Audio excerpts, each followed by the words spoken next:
Enfin, la troisième partie de cette émission consacrée à l'automatisation, aux robots humanoïdes, à l'intelligence artificielle, progrès ou menaces. C'est un sujet qui vous est proposé en partenariat avec le site Futura Science.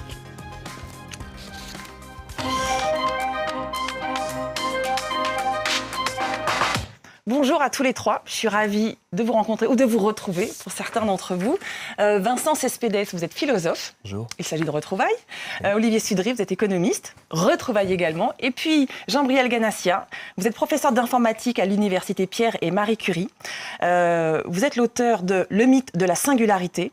Je vous disais donc, juste avant que l'émission commence, que je l'ai lu tard hier soir et qu'il m'a mis en échec sur certaines parties, mais pas sur d'autres. C'est passionnant. Alors justement, avant de vous proposer la première contribution, et pour qu'on comprenne bien ce que veut dire notre témoin, est-ce que vous pouvez nous expliquer, mais alors en vulgarisant, ce qu'est la singularité technologique ?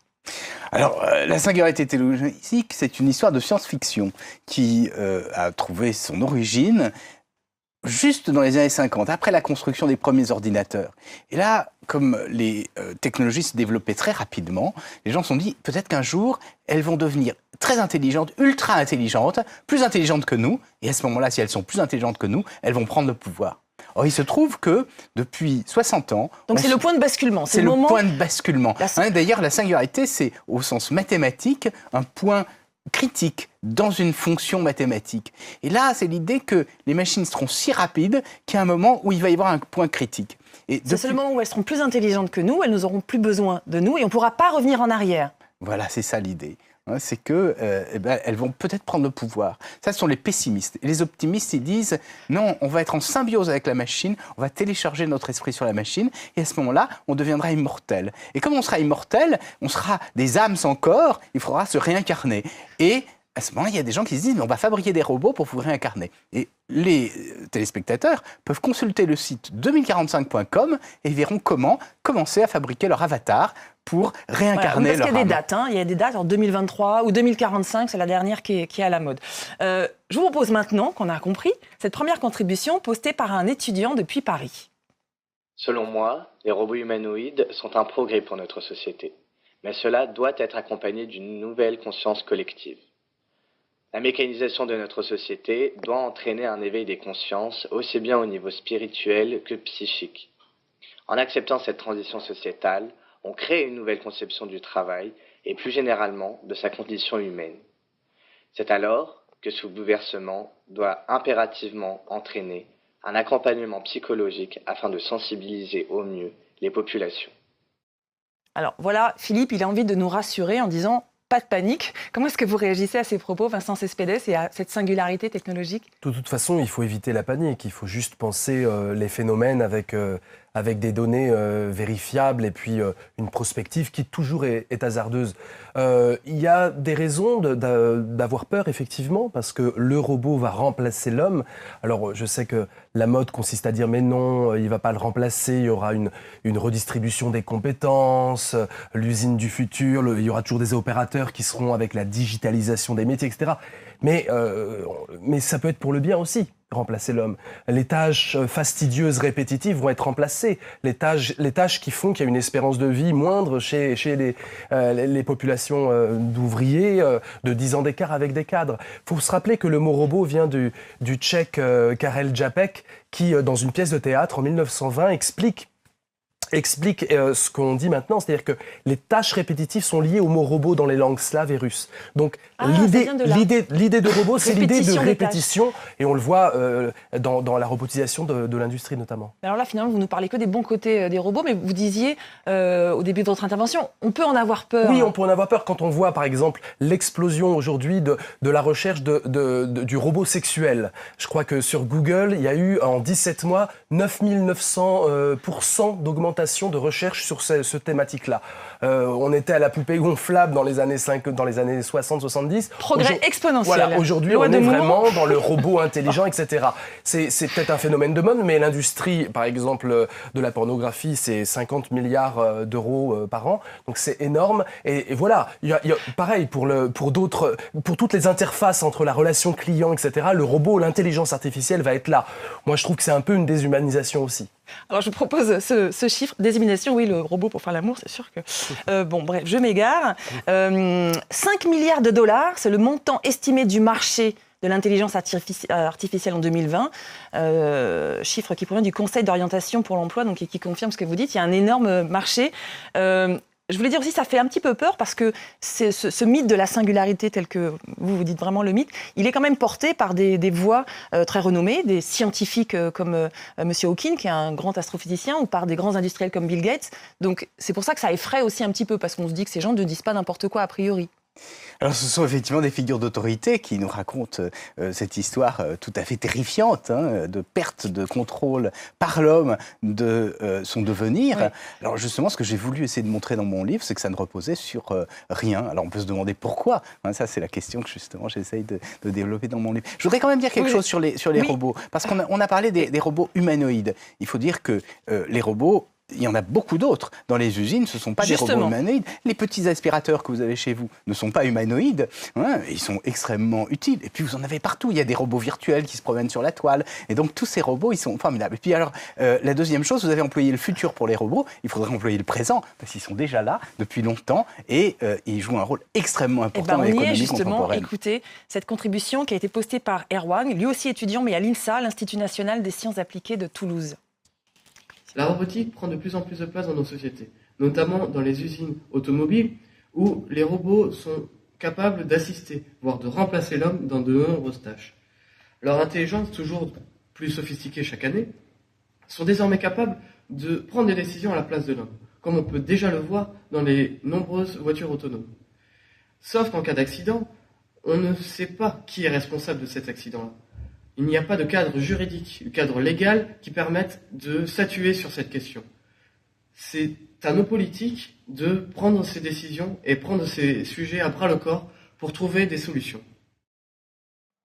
Merci Erwan. Alors, première chose, quelle est votre réponse? L'intelligence artificielle peut-elle se développer sans l'intervention des pouvoirs publics? Monsieur Sudry. Oui, très certainement, mais je pense que vous seriez beaucoup mieux à même que moi pour répondre à cette question. Mais je voudrais juste revenir un tout petit peu sur ces angoisses. En fait, ce sont des peurs qui sont vieilles comme le monde. Ce que l'on constate, à chaque fois qu'il y a une grande révolution industrielle, à chaque fois qu'il y a un bond technologique, il y a une angoisse sur l'emploi. Au XIXe siècle, quand la machine à vapeur a fait son introduction, avec la création des usines, les ouvriers ont eu peur et il y a eu même des mouvements où ils ont cassé les machines, en se disant, mais finalement, quelque part, nous allons disparaître. Et effectivement, si on regarde, par exemple, les conducteurs de calèches, qui transportaient la population encore jusqu'au début du XXe siècle, ces métiers-là ont disparu. Il y a donc cette révolution de la robotisation, au contraire, un formidable espoir pour l'emploi. Et je pense qu'on y reviendra. Allons-y, allons-y maintenant, on parlera des pouvoirs publics après. Ce chiffre, pour confirmer pour étayer vos propos, 3 millions d'emplois pourraient être supprimés suite aux mutations technologiques en France d'ici 2025, selon le cabinet d'études Roland Berger, repris par Les Échos. Donc ça illustre cette peur. Il y a des emplois qui vont être détruits, vous le disiez, Monsieur Cespedes, notamment des emplois de faible qualification, ce qui n'est pas un mal, puisqu'on va arrêter de tachiner peut-être sur des chaînes industrielles, mais vous dites que c'est au contraire, ça peut être créateur d'emplois. Oui, globalement, oui. Et c'est vrai que cette statistique, elle inquiète, parce qu'on va se dire, et moi-même, dans mon métier de tous les jours, est-ce que je vais être remplacé par un robot? Alors, qu'est-ce que dit l'OCDE, qui est une organisation internationale? Elle nous dit la chose suivante, elle nous dit que 50%, c'est-à-dire la moitié de nos emplois, donc probablement le vôtre, le mien, et ceux de bon nombre, vont être concernés par la robotisation. Mais être concerné, ça ne veut pas dire être supprimé. Nous sommes tous concernés dans notre vie quotidienne par l'Internet, par exemple, ou presque tous. Oui. Pour autant, nous exerçons encore un métier. Donc 50% concernés, c'est un actif sur deux, une personne sur deux. Mais par contre, effectivement, les chiffres concernant les suppressions d'emplois sont beaucoup plus faibles. C'est 9%. On arrondit à 10. 10, c'est beaucoup. Mais en fait, c'est déjà beaucoup dans des pays où le plein emploi est devenu un mythe. Absolument. Mais ça veut dire que, et là, le rôle des pouvoirs publics est tout à fait central pour revenir à eux. Il faut se préparer. Il faut surtout éviter que des jeunes sortant du système éducatif n'ont comme formation que ce qui sera demain en concurrence avec les robots. Alors, ce que vous voulez dire qu'il y a bien des emplois qui vont être détruits, mais il y en a d'autres qui vont être créés, et donc il faut adapter les formations pour que les nouveaux arrivants sur le marché de l'emploi soient prêts à ces nouveaux métiers qui seront liés donc à la robotique, développement des robots, maintenance, etc. C'est ce que vous voulez dire? Oui, ou modification je dirais, des métiers. Des métiers. Dans le cas où les robots accompagneraient le métier. Oui, dans la formation, c'est vrai que la France est totalement arriérée. On n'apprend pas à coder à l'école. On apprend des mathématiques qui ne servent pas à grand-chose, si ce n'est pour les filières vraiment scientifiques. Des heures de mathématiques où on voit des fonctions f de x et ça ne sert à rien dans la vie. Je parlais à un ami médecin qui a eu 20 sur 20 au bac, qui est maintenant médecin depuis 15 ans. Il me disait, mais jamais je me suis servi d'une équation mathématique. Ça n'existe pas. Donc, on n'apprend pas à coder. Les enfants pourraient développer la logique avec l'excitation du rapport à la machine dans l'idée de coder, de prendre un langage informatique, etc. On n'apprend pas aussi le travail d'équipe. Or, plus il y aura de robotisation, plus les humains vont devoir parler en équipe, se coordonner, changer la façon de travail. Mais pourquoi ils vont devoir plus se coordonner s'il y a parce davantage de robots? Parce que le robot va enlever justement ce qui rendait l'humain machine, c'est-à-dire les tâches répétitives, Charlie Chaplin dans les temps modernes, oui, si vous donc voulez. on peut se consacrer aux tâches nobles. Oui, et puis non, les tâches nobles, mais aussi les tâches d'encadrement, de maintenance, de prévoir les prochains robots. Donc une polyvalence, une compétence. Alors ça fait peur quand on dit ça, mais c'est essentiel. Or, l'éducation nationale ne forme pas du tout à cette polyvalence-là. Donc l'intervention des pouvoirs publics, vous dites, ça doit être au niveau de l'éducation, vite adapter l'éducation à cette évolution technologique, l'encadrer d'un point de vue légal, parce qu'effectivement la question de la responsabilité, par exemple, pour les voitures qui se conduisent toutes seules va se poser un jour. Qui est responsable en cas d'accident, le constructeur ou le conducteur? C'est pas nécessairement adapté. C'est donner, c'est faire augmenter la culture générale et même la philosophie à l'école. Parce que ce que le robot ne pourra pas jamais imiter, enfin, moi je suis d'accord sur l'idée de singularité, c'est la poésie, c'est la pensée, c'est l'innovation, c'est la simplicité des solutions de la création humaine. L'intelligence artificielle, elle fait des choses trop compliquées. Et donc ça, il faut le développer dans les citoyens de demain qui seront confrontés à la robotisation. Monsieur Ganassia. Alors, je crois qu'on voit trop les robots ou l'intelligence artificielle comme un alter ego, comme une substitution à l'homme. Or, c'est un partenariat qui est en train de se mettre en place. Ces nouveaux métiers dont on a parlé tout à l'heure, le fait que les métiers vont être touchés par la robotique et l'intelligence artificielle, vont être hybridés. Il va y avoir une complémentarité. Une créolisation, voilà, une créolisation, exactement. Et c'est ça qu'il faut apprendre. Et alors, nous essayons de mettre en place des formations pour cela. Par exemple, on a mis en place une bilicence lettres et informatique entre la Sorbonne et l'université Pierre et Marie Curie, c'est-à-dire Jussieu, pour que dès le début de l'université, les gens aient à la fois une formation scientifique, une formation en informatique et une formation en littérature, avec l'idée double que les gens qui font de l'informatique puissent mieux écrire, ce qui est pas mal, et que les gens qui font des lettres aient une connaissance de l'informatique. Alors avec des nouveaux métiers, par exemple, ce qu'on appelle le journalisme de données, hein, c'est-à-dire que vous aurez des journalistes qui, à la fois, sauront écrire, et puis qui sauront interpréter les immenses quantités d'informations qui sont dans les bases de données. Donc ce sont ces nouveaux métiers, je crois, qui sont extrêmement importants pour l'avenir, et si on veut lutter contre le chômage, je crois qu'il faut former dès le plus jeune âge, je suis tout à fait d'accord avec ce que vous avez dit, les jeunes donc, à ces nouvelles technologies. Alors, vous avez parlé des jeunes, je voudrais maintenant vous proposer une nouvelle contribution qui est postée sur eltom.fr depuis la Martinique par Patricia. Bonjour, ici en Martinique, on est touché de plein fouet par le vieillissement de la population. J'ai lu un article sur un projet de robot bientôt au service des seniors. Est-ce qu'on peut imaginer dans un futur proche la présence de robots assistants pour s'occuper des personnes âgées? Merci. Monsieur Sudry, je me tourne directement vers vous. Il est question de silver economy, l'économie des cheveux d'argent. Comment est-ce que vous répondez à Patricia ? Oui, je crois qu'elle met le doigt sur un vrai problème. Le vieillissement, c'est une opportunité de création d'emplois. A priori, on va dire c'est une bonne nouvelle. Au fur et à mesure que la population va vieillir, elle va être de plus en plus dépendante. Il va falloir donc de plus en plus d'assistance aux personnes âgées dépendantes. Une projection, dans 15 actuellement, les actifs qui s'occupent des personnes âgées dépendantes, c'est à peu près, en Martinique, justement, 3% de l'emploi. Dans 15 ans, c'est 10%. On va dire, mais c'est formidable. Ben, pas du tout. Pas du tout. Au contraire, c'est un effet pervers absolument considérable. Parce que le diable se cache toujours dans les détails. Quand on regarde la croissance exponentielle des besoins en emploi auprès des personnes âgées dépendantes, on s'aperçoit que ces emplois sont non qualifiés ou très peu qualifiés. Si on a 10% de la population active qui s'occupe de personnes âgées dépendantes en étant très peu qualifiées, elles sont aussi très peu payées.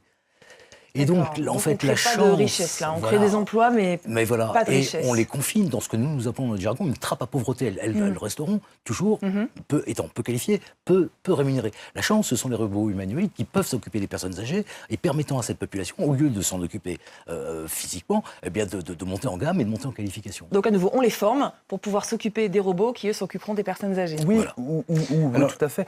On forme le personnel, les équipes interagent en milieu hospitalier, c'est quelque chose d'important, mais il y a des robots qui sont là. Au Japon, ça existe.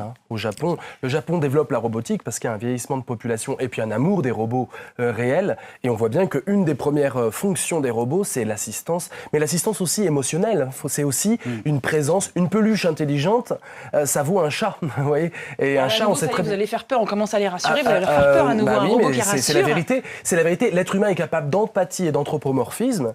Alors on peut le décrier, c'est-à-dire il est capable d'humaniser n'importe quoi. Un être humain est capable de parler à sa voiture ou à son ordinateur. Donc imaginez une petite peluche mignonne avec des grands yeux qui en plus garde en mémoire les interactions que vous avez eues avec elle et donc crée une personnalité unique, forcément vous allez vous émouvoir. Et quand vous avez 80 ans, quand vous avez 85 ans et que vous avez une petite bestiole d'amour que vous câlinez, ça vous fait du bien psychologiquement. D'accord, alors on l'a bien compris, donc la robotisation, c'est pas seulement dans les industries, ça touche aussi tous les métiers col blanc. On le voit aussi, il y a des robots avocats qui apparaissent, il y a Ross, Lisa qui va arriver en France, Peter, ces deux-là sont aux États-Unis.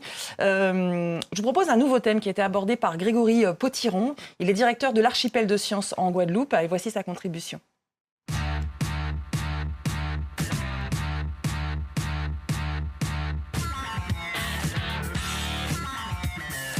Il s'appelle Nao, Asimo ou Atlas. Ces robots humanoïdes seront bientôt dans nos maisons. Grégory Potiron, directeur de l'Archipel des Sciences en Guadeloupe, réagit. Je tiens à souligner l'avancée de la recherche sur tout ce qui est dispositif automatisé utilisé sur les individus. Donc exosquelettes, prothèses automatisées, donc c'est très intéressant et moi je trouve que c'est vraiment le progrès. Cela permet à des personnes en situation de handicap qui ont perdu un membre de pouvoir récupérer pleinement leurs moyens avec donc, la pose de ce type d'appareillage. Véhicules autonomes, drones, robots industriels ou ménagers, ce n'est plus de la science-fiction, les robots sont déjà là. Alors, vous seriez prêt à accueillir Nao ?